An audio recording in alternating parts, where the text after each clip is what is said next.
आह, क्या जानकारी दी है। हाँ। वाह, सारे बाजार भाव पता हुए घर बैठे बैठे ही।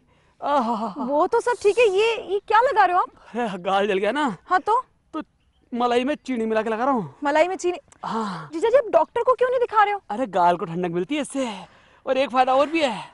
क्या? भूख भूख लगे ना, हाँ। तो जीभ यूं करके चाट लेता हूँ। जीजा जी, देखो, जो जानकारी विशेषज्ञ देते हैं वो बिल्कुल सही और सटीक होती है। विशेषज्ञ? हाँ। अच्छा, मतलब डॉक्टर को दिखाऊं? हाँ बिल्कुल, डॉक्टर को विशेषज्ञ दिखाओ, को? बिल्कुल अच्छा, विशेषज्ञ को। विशेषज्ञ और क्या क्या जानकारी देते हैं, देखो। अब जैसे हमारे कृषि दर्शन के विशेषज्ञ जो हमारे किसानों के लिए सही जानकारी देते हैं और सही सलाह देते हैं। हाँ, ये बात तो बिल्कुल सही है भाई। ये विशेषज्ञ ना हो तो किसानों का तो भला ही नहीं हो, बिल्कुल। है ना? बल्कि कितनी बढ़िया जानकारी देते हैं वो किसानों को। अरे मैंने भी कई बार विशेषज्ञों से जानकारी ली है भाई, और मेरी खेती रात चौगुनी तरक्की करती है। क्या बात है, तो आज हमारे विशेषज्ञों से जानकारी ले लो रबी की फसलों के लिए। अच्छा, हाँ, दे रहे हैं क्या जानकारी वो? बिल्कुल जानकारी दे रहे हैं। बिल्कुल दो। देखिए, किसान भाइयों राम राम। किसान भाइयों, जैसा कि हम सभी जानते हैं, हमारा प्रदेश राजस्थान हमेशा से ही पानी की कमी से लड़ता आया है। किसान भाइयों, हम लोग खेती करने वाले हैं और पानी की आवश्यकता हमें हमेशा रहती है। ऐसे में ज़रूरी है थोड़ी सी सूझबूझ की, उन तरीकों को अपनाने की जो कम पानी में अधिक और अच्छी उपज दे सकें। किसान भाइयों, अभी समय है रबी की फसलों का, तो रबी की फसलों में सिंचाई की ऐसी कौन सी व्यवस्था हो जिससे जल भी बच सके और उत्पादन भी अच्छा हो। रबी की फसलों में जल प्रबंधन की बात करने के लिए आज हमारे साथ हैं डॉक्टर प्रवेश कुमार शर्मा। डॉक्टर साहब, आपका बहुत बहुत स्वागत है। डॉक्टर साहब, सबसे पहले हमारे किसान भाइयों को ये बताइए कि रबी की फसलों में सिंचाई की आवश्यकता क्यों होती है? देखिए मनीषा जी, जो हमारा प्रदेश है राजस्थान प्रदेश देश का सबसे बड़ा राज्य है, और इसमें जो अपन भूभाग की दृष्टि से देखते हैं तो इसका 10% भूभाग राजस्थान प्रदेश में है, और जनसंख्या की बात करते हैं तो 5% जनसंख्या अपने प्रदेश में है। लेकिन जब पानी की बात करते हैं, जब जल की बात करते हैं, तो सिर्फ 1% ही हमारे प्रदेश में है। तो इसलिए यह बहुत ज़रूरी हो जाता है कि हम जो अपनी फसलों के लिए जो जल का प्रबंधन करें, बहुत अच्छी तरह से करें, दक्षता से करें, जिससे कि हमारी फसलों का भरपूर फ़ायदा मिल सके, भरपूर पैदावार हो सके। अच्छी पैदावार के लिए खेत में अपने पानी को सिंचाई करना ही मतलब सिंचाई कहलाता है, और यही जो है उससे कि पौधों की पैदावार अच्छी हो, विकास अच्छा हो, उसकी आंतरिक क्रियाएं अच्छी तरह से चल सकें, इसीलिए सिंचाई करना ज़रूरी है।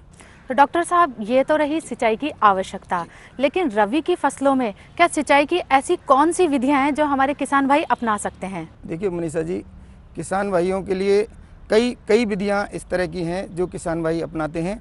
एक तो सबसे जो पुरानी विधि है, जो क्यारियों से सिंचाई करना है, और ये किसान भाई अभी तक भी इसी विधि को ज़्यादातर अपना रहे हैं। दूसरी विधि है जो रबी फसलों में काम में लेनी चाहिए, वो है फव्वारा विधि। फव्वारा विधि से सिंचाई काम में लेने से सिंचाई की बचत होती है, और इससे क्या है जो खेती का जो रकबा है वो भी अपन ज़्यादा बढ़ा सकते हैं। इसलिए, और तीसरी सिंचाई जो बूंद बूंद पद्धति है, उसको हम ज़्यादातर जो उद्यान की फसलें हैं और सब्जियों वाली फसलें हैं उसमें काम में लेते हैं। रबी फसलों में मुख्यतः फव्वारा विधि से सिंचाई करना ही अधिक उत्तम और लाभकारी पाया गया है। तो डॉक्टर साहब, ये तो रही सिंचाई की व्यवस्था की, सिंचाई के तरीकों की। तो क्या रबी की फसलों में जितनी भी फसलें होती है रबी की, उन सभी फसलों में एक ही तरीका अपनाना चाहिए या अलग अलग फसल के लिए अलग अलग तरीके से सिंचाई करनी चाहिए? इसमें जो मुख्य फसल है जो गेहूँ है, जो कि जिसका कि करीब 98% जो रकबा है वो सिंचित होता है, जिसमें पानी की आवश्यकता होती है। तो हम जब गेहूं की बात करते हैं तो इसमें जो क्रांतिक अवस्थाएं गेहूं की हैं वो मुख्य रूप से 6 हैं, जिन पर किसान भाइयों को पानी की आवश्यकता होती है, किसान भाइयों को पानी देना चाहिए, और ये फसलों को आवश्यकता होती है उस समय। तो पहली जो क्रांतिक अवस्था है वो शीर्ष जड़ निकलते समय है। दूसरी क्रांतिक अवस्था इसकी जो गेहूं के लिए है वो जो फुटान की अवस्था है। तीसरी जो गांठ बनती है उस समय सिंचाई करनी चाहिए।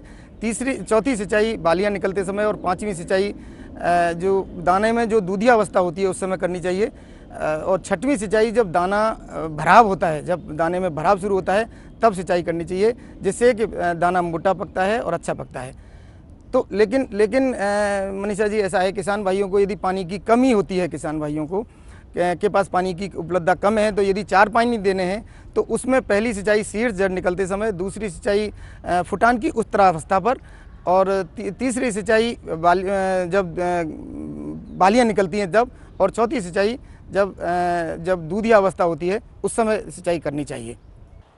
तो डॉक्टर साहब, ये तो बात की आपने गेहूं की, लेकिन रबी की जो अन्य फसलें हैं जैसे जौ वगैरह, उनके लिए भी सिंचाई व्यवस्था किस प्रकार रहनी चाहिए? जी मनीषा जी, ऐसा है, गेहूं में जो अभी मैंने क्रांतिक अवस्थाएं बताई हैं, इसके अलावा यदि किसान भाई फव्वारा विधि से यदि सिंचाई करते हैं तो उनके लिए ऐसा है कि वो जो पलेवा करना है जो गेहूं की बुआई के लिए, वो उसमें फव्वारा 5 घंटे चलाना है।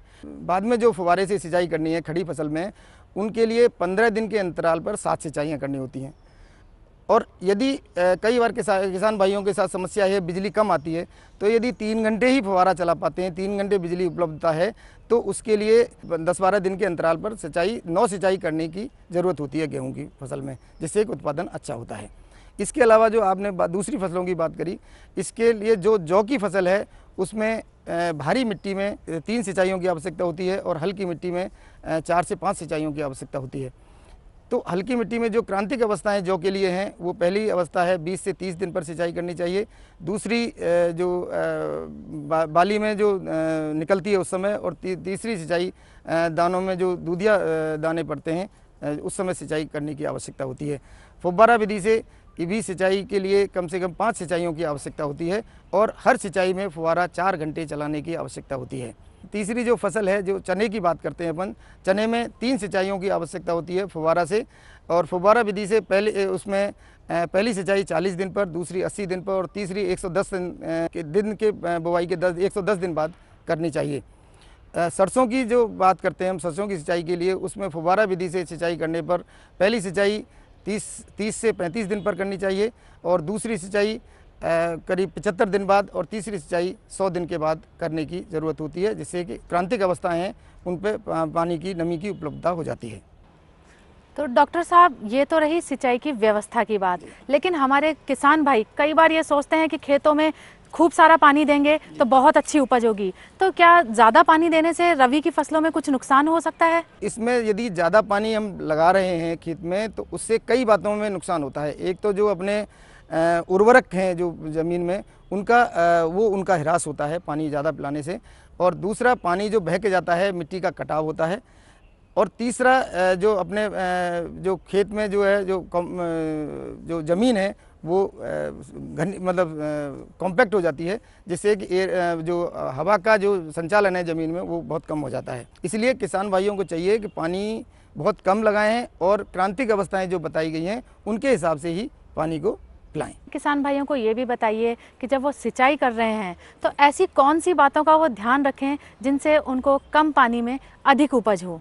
एक तो सिंचाई करते समय आपको ध्यान रखना है कि जब हवा तेज़ चल रही हो तब आपको सिंचाई नहीं करनी है।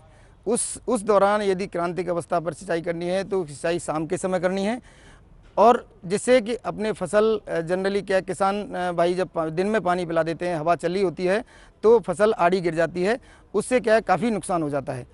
तो ये किसान भाई ये ज़रूर ध्यान रखें कि जब हवा तेज़ हो तो सिंचाई नहीं करें। दूसरा, पानी समान रूप से पूरे खेत में पिलाएं, कहीं ऐसा नहीं हो कि कहीं सूखा रह जाए, कहीं ज़्यादा पानी हो जाए। डॉक्टर साहब, ये तो आपने गेहूं, जौ, चना इनके बारे में बताया, लेकिन कुछ किसान भाई हैं जो चारे की फसल लेते हैं, तो उसमें सिंचाई की व्यवस्था वो किस प्रकार से करें? निशा जी, ये रबी में मुख्य रूप से 3 चारे की फसलें किसान भाई उगाते हैं। पहली जई, दूसरा रिजका, और तीसरी बरसीम, जो कि चारा बहुत ही आवश्यक है। जो अपने मवेशी किसान भाई पालते हैं उनके लिए चारे की व्यवस्था करना ज़रूरी है, इसलिए उनमें भी पानी का सुचारू व्यवस्था होनी चाहिए। इसमें देखो जहाँ जई की बात करते हैं अपन, तो जई में पहला जो पानी है वो अपन 20-25 दिन बाद पिलाएं। इसके बाद में हर जो सर्दी में, जहाँ सर्दी ठंड पड़ती है तो उस समय 15 दिन के अंतराल पर, और थोड़ी जैसे जैसे तापमान बढ़ता है उसके बाद 10 दिन के अंतराल पर अपने सिंचाई करनी चाहिए। दूसरी जो रिजके की बात करते हैं, तो रिजका में जो बुवाई के बाद में 2-3 सिंचाइयाँ अपने को 5 से 7 दिन के अंतराल पर करनी चाहिए। अपने को 10 से 15 दिन के अंतराल पर सिंचाई करते रहना चाहिए। तीसरी बरसीम की बात करते हैं, उसमें भी जो फसल को जमने के लिए 2-3 सिंचाइयाँ करना अति आवश्यक है। इसके बाद में फव्वारे से 10 दिन के अंतराल पर सिंचाई करना बहुत ज़रूरी है।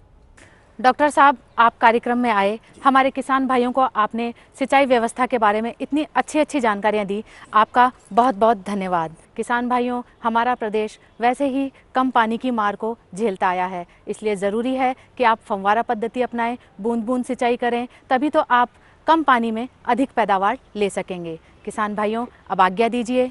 राम राम सा।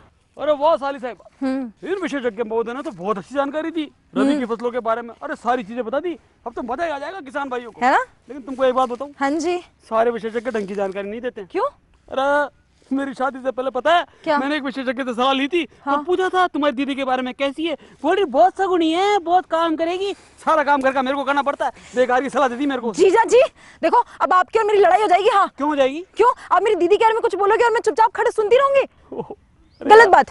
कुछ बात को तो वो बीवी रूठ जाती है, और बीवी के बारे में कुछ कहो तो साड़ी रूठ जाती है। मैं तो परेशान हो गया। अरे साड़ी साहब नहीं कहूंगा, आपकी दीदी बहुत अच्छी है, हाँ। बहुत बढ़िया है, और विशेषज्ञ ने बहुत अच्छी सलाह दी थी मेरे को। बिल्कुल है। हाँ।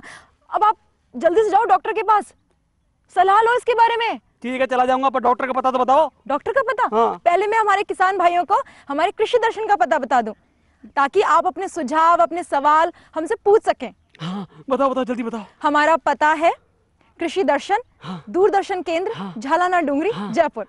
वाह, पता तो रट गया तुमको। हाँ। और डॉक्टर का पता भी बता दो। डॉक्टर का पता? हाँ। हाँ, जल्दी से डॉक्टर के पास चलो, इससे पहले कि दीदी किसी और के लिए खाना पकाना शुरू कर नहीं दे। नहीं नहीं, तो ऐसा करो, पता बाद में बताना, तुम मेरे को डॉक्टर के पास ले चलो। मेरे साथ चलो। किसान भाइयों, फिर मिलते हैं। आप लोग कृषि दर्शन कार्यक्रम देखते रहना। नमस्कार।